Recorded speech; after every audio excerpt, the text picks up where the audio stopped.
Hello guys, so welcome to the first episode untuk minggu ni.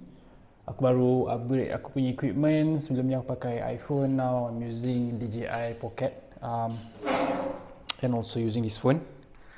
Yeah, so just some update untuk aku punya life recently. Sekarang penghujung tahun 2025. Aku tengah terfikir what are some of the other use yang aku boleh gunakan for this private pilot license, since aku pun sebenarnya minat ni dalam aviation. Aku minat aviation, cuma mungkin nasib aku tak ada lah untuk dalam to become a commercial license. Satu sebab mungkin umur aku dah nak dekat 35. So mungkin untuk menjadi seorang commercial license tu, commercial pilot license tu memang tak ada lah.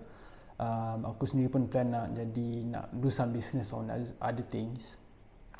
So this is what I'm thinking lah untuk pilot license ni. Maybe something yang aku boleh buat lebih kepada content. So kawan aku ada someone from Instagram yang introduce, from social media introduce aku. Dia kata dia ada pilot license juga dan dia fly a Diamond DA40.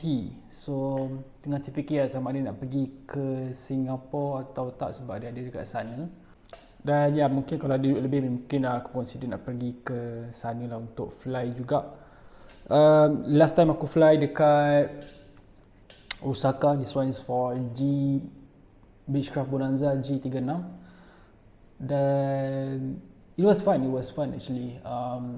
Dan aku rasa maybe better untuk leverage aku punya pilot license kalau ada orang sama juga yang boleh share the same passion in aviation. So mungkin aku terfikir untuk pergi ke sana dan create some content lah. So this is what I had in mind.